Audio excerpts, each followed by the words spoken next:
What's going on, Aces? Welcome back to the channel. I wanted to bring you this updated video from Dr. Jackie. Y'all know that she put out a statement and I posted that, and a lot of people said that it fell flat. It felt like, that was written from her PR team and it really didn't address what the issue was, right? And so I've tried to respond to everyone's comment. Thank you so much for leaving the comments down below in the comment section. But I'm going to let you listen to her directly because she just posted this video. And then I'll come back and give my commentary at the end. Happy holidays to you and yours.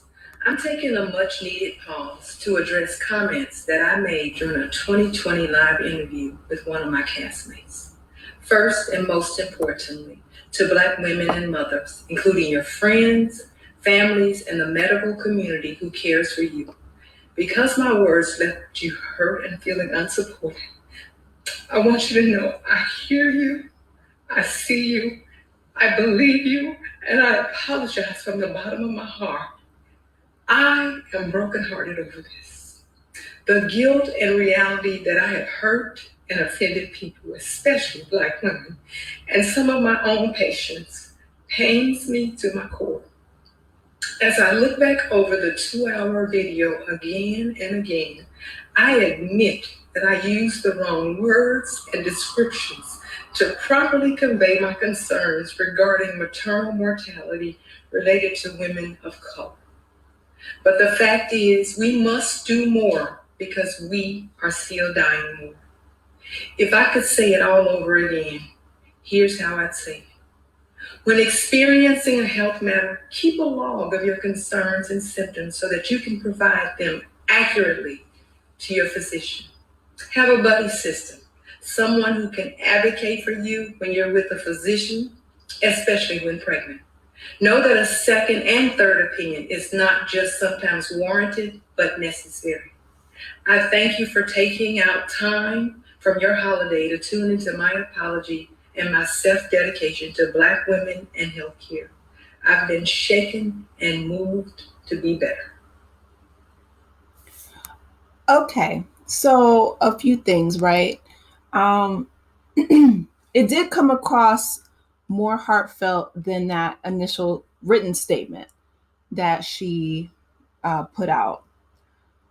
But I don't think that it really hits.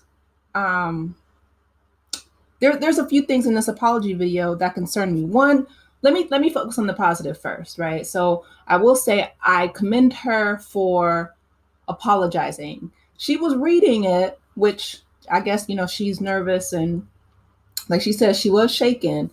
But one, she says, I hear you, I see you. But what she didn't say was, anytime you come with me, with a complaint moving forward, I will take that complaint at face value, right? Like, her saying that you need a buddy system, an advocate to, advocate for you. If you are with a doctor, one that is a professional, one that is at the top of her game, one that takes a Hippocratic oath that says, specifically do no harm. I have a few friends who are doctors, right? Why do you need someone else to speak up for you if that person has gone to school for, 50, 11 years to learn the human body? They should be your advocate. I don't understand that. Like, I don't understand why, she couldn't have said, moving forward, anybody who I see, if they say they are in pain, if they say they need a note, I will be your biggest advocate, right? Because she is a healthcare provider. Specifically, when you are in a vulnerable state of pregnancy. Granted, I can't speak to that because that's not my personal experience. However, I have, had enough of my friends, family, and loved ones who have, given birth to know, and even, I mean, I shouldn't even have to be in close proximity, right? Anybody knows, men know, little kids know that pregnant women are vulnerable. You're literally creating life. I don't understand why you would need a buddy to advocate for you. The woman saying, I'm in pain, I need bed rest, I need whatever, this woman knows her body. Two, she's saying that sometimes a second or third opinion is warranted. That's concerning because, again, she's not, I don't know if she's not comfortable in her professionalism. Maybe not after this, um, the social media backlash, but since she's had that practice for so long, and Jackie is 65 years old, she's not just fresh out of medical school. I don't understand why she would tell people that they would need a second or third opinion when, again, this is something that she said that she needs to own and she needs to do better moving forward.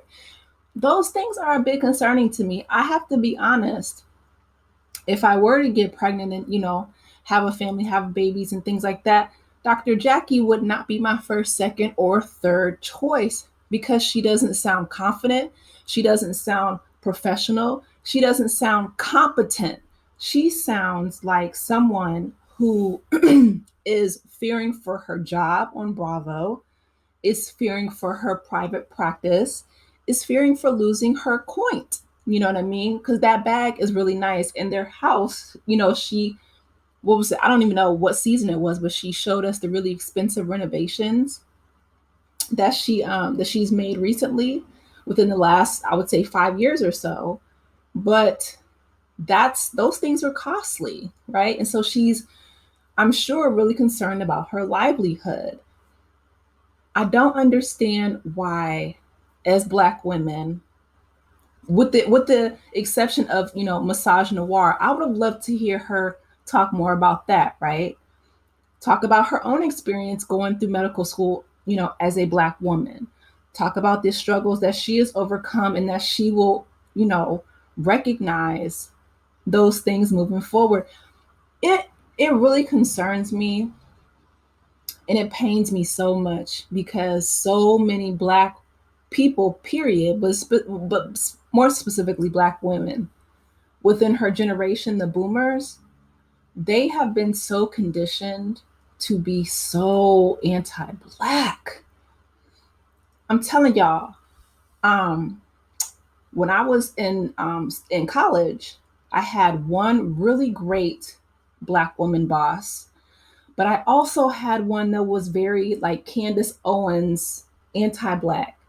And she essentially ended up firing me. I wasn't even in her department. And somebody said something racist and she fired me. Okay. It was an old white guy in Louisiana who said something racist and she ended up firing me.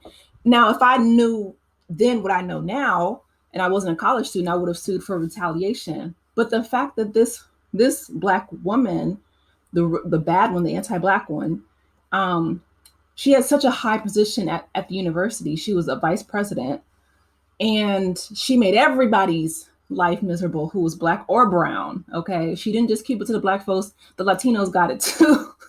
But what I'm saying is, those people are used as tools for white supremacy, and it has literal life and death consequences. And I don't think that Jackie realizes the weight of her words. You know what I mean? Like, not everybody can sit down on a Zoom call with the vice president of the United States. Joe Biden is the oldest president that we've ever had in the history of our country. Look it up. That's a fact, right? So Kamala Harris is so close to being the most powerful. If anything happened to Joe Biden, right? If he choke on it, whatever. Okay, Secret Service don't come after me, but I'm just saying, he's the oldest president that we've ever had in our history. So anything could happen. He's in a vulnerable state, right? He's elderly. Kamala Harris, the fact that she could sit down and hold a conversation with her and have it videotaped and have it, disseminated to everybody around the world, that's huge. Okay. There's no reason why she should say my clientele is crying wolf because I don't feel like writing a doctor's note. Well, then what are you there for, honey? What are you there for? People shouldn't have to have an advocate, a buddy system, have their lawyer come to them for a doctor's appointment.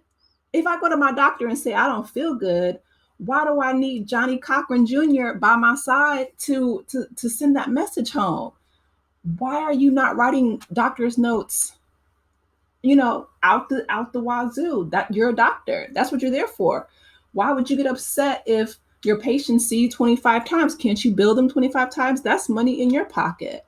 I don't understand why she would self-sabotage so recklessly. So again, I appreciate the sentiment, but I feel like I really wish she would have addressed her choices and course corrected moving forward. But let me know what you guys think. I want to hear from you in the comments section. Please be sure to like, share, and subscribe to the channel if you haven't done so already.